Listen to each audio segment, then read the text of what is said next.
Assalamu alaikum wa rahmatullah.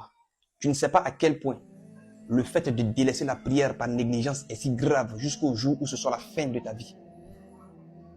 Tu ne sais pas à quel point le fait de t'adonner à la désobéissance est grave jusqu'au jour où ce soit la fin de ta vie. Tu ne sais pas à quel point le fait d'avoir un désintérêt vis-à-vis de ta religion est gravissime jusqu'au jour où ce soit la fin de ta vie. Tu ne sais pas à quel point le fait de détourner du rappel d'Allah est dangereux jusqu'au jour où l'ange de la mort vient te rendre visite. Tu ne sais pas à quel point le fait de reporter ton repentir pour plus tard est un grand risque jusqu'au jour où l'ange de la mort vient te saisir dans ce péché-là.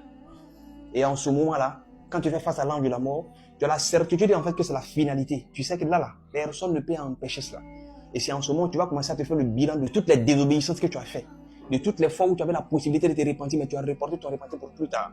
De toutes les fois où tu étais assis, tu avais la possibilité de prendre ton Coran, ou de prendre ton chapelet, évoquer Allah, faire la lecture du Coran. Mais tu as préféré prendre ce temps-là pour t'adonner au péché et au mal. Tu vas commencer à penser à cela. Tu vas commencer à penser à toutes les fois où tu étais assis dans les grès en train de critiquer ton confrère. Tu vas commencer à penser à toutes les fois où tu étais avec cette fille-là dans la chambre en train de commettre la désobéissance.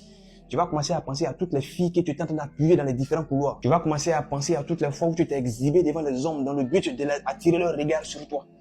Tu vas commencer à penser à toutes les fois où tu as désobéi à ta mère. Tu vas commencer à penser à toutes les fois où tu as délaissé la prière, subhanallah, pour rien comme ça, sous prétexte que tu étais dans la paresse.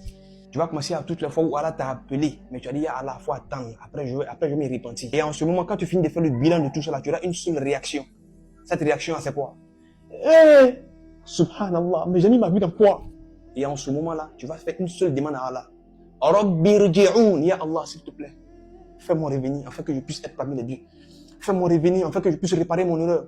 Allah dira, il n'y a plus de retour. C'est pourquoi Allah dit dans le Coran al-Karim, il dit faites le bien, priez, jeûnez, œuvrez pour la bonne cause. Min qabli an ya'ti ahdakumul maut, avant que la mort ne vienne vous rendre visite. Je sais de quoi il vous parle.